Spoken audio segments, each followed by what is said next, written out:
നമസ്കാരം. പ്രധാന വാർത്തകൾ.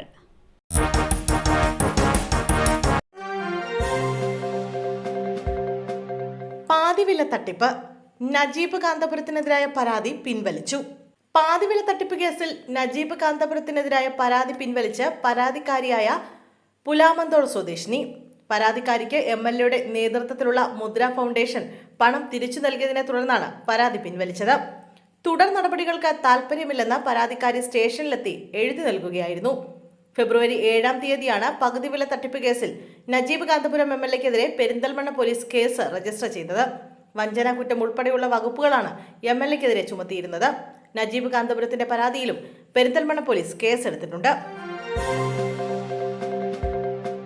കാട്ടാന ആക്രമണത്തിൽ വീട്ടമ്മയ്ക്ക് ദാരുണാന്ത്യം. ഇടുക്കിയിൽ കാട്ടാന ആക്രമണത്തിൽ സ്ത്രീ മരിച്ചു. ഇടുക്കി പെരുവന്താനം അടുത്ത് കൊമ്പൻപാറയിലാണ് സംഭവം. നെല്ലിവിള പുത്തൻ വീട്ടിൽ സോഫിയ ഇസ്മയിലാണ് മരിച്ചത്. 45 വയസ്സായിരുന്നു. TR ആൻഡ് ടി എസ്റ്റേറ്റിൽ വെച്ചാണ് ആക്രമണം. വൈകിട്ട് 7 മണിയോടെയാണ് കാട്ടാനാക്രമണം ഉണ്ടായത്. പുഴയിൽ കുളിക്കാനായി പോയപ്പോഴാണ് കാട്ടാനാക്രമണം ഉണ്ടായത്. പ്രദേശത്ത് കാട്ടാന ശല്യം രൂക്ഷമാണ്. വനമേഖലയോട് ചേർന്ന എസ്റ്റേറ്റാണ് TR ആൻഡ് ടി എസ്റ്റേറ്റ്. കായംകുളത്ത് ബൈക്കിടിച്ച് അപകടം. കാൽനട യാത്രക്കാരന് ദാരുണാന്ത്യം.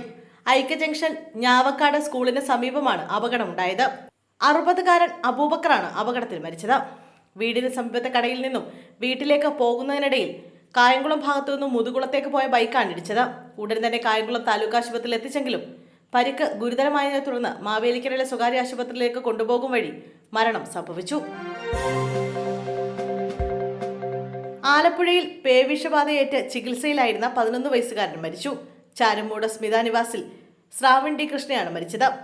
ഫെബ്രുവരി 6-നാണ് പേവിഷബാധയുടെ ലക്ഷണങ്ങളോടെ കുട്ടിയെ വീട്ടുകാർ ആശുപത്രിയിൽ എത്തിച്ചത്.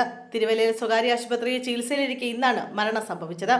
2 ആഴ്ച മുമ്പ് സൈക്കിളിൽ പോകുമ്പോൾ കുട്ടിയെ തെരുവുനായ ആക്രമിച്ചിരുന്നു. എന്നാൽ കുട്ടി അത് വീട്ടിൽ പറഞ്ഞിരുന്നില്ല. കാര്യമായ പരിക്കില്ലാത്തതിനാലാണ് തെരുവുനായ ആക്രമിച്ചത് വീട്ടുകാരുടെ ശ്രദ്ധയിൽപ്പെട്ടില്ല. ഇതിനിടെ പനി ബാധിച്ച നൂറിനാട്ടെ ആശുപത്രിയിൽ ചികിത്സ തേടി. പിന്നീട് ആരോഗ്യം മോശമായതോടെ പേവിഷബാധയുടെ ലക്ഷണങ്ങൾ കണ്ടു. ഇതോടെ തിരുവല്ല സ്വകാര്യ ആശുപത്രിയിൽ ചികിത്സ തേടുകയായിരുന്നു. പാമ്പുകടിയേറ്റുള്ള മരണത്തിന് 4 ലക്ഷം രൂപ. വന്യമൃഗ ആക്രമണത്തിൽ ആസ്തികൾ നശിച്ചാൽ 1 ലക്ഷം വരെ. സഹായ മാനദണ്ഡങ്ങൾ പുതുക്കി. മനുഷ്യ വന്യജീവി സംഘർഷത്തിൽ സംസ്ഥാന ദുരന്ത പ്രതികരണ നിധിയിൽ നിന്ന് സഹായം അനുവദിക്കുന്നത് പുതിയ മാനദണ്ഡങ്ങൾക്ക് ദുരന്ത നിവാരണ അതോറിറ്റിയുടെ എക്സിക്യൂട്ടീവ് കമ്മിറ്റി അന്തിമ രൂപം നൽകി. പുതിയ മാനദണ്ഡമനുസരിച്ച് വന്യമൃഗ ആക്രമണത്തിൽ ആസ്തികൾക്ക് നഷ്ടം സംഭവിച്ചാൽ സംസ്ഥാന ദുരന്ത പ്രതികരണ നിധിയിൽ നിന്ന് പരമാവധി 1 ലക്ഷം രൂപ സഹായം ലഭിക്കും. പാമ്പുകടിയേറ്റുള്ള മരണത്തിന് 4 ലക്ഷം രൂപ അനുവദിക്കാനും ചീഫ് സെക്രട്ടറി ശാരദാ മുരളീധരന്റെ അധ്യക്ഷതയിൽ ചേർന്ന യോഗം തീരുമാനിച്ചു.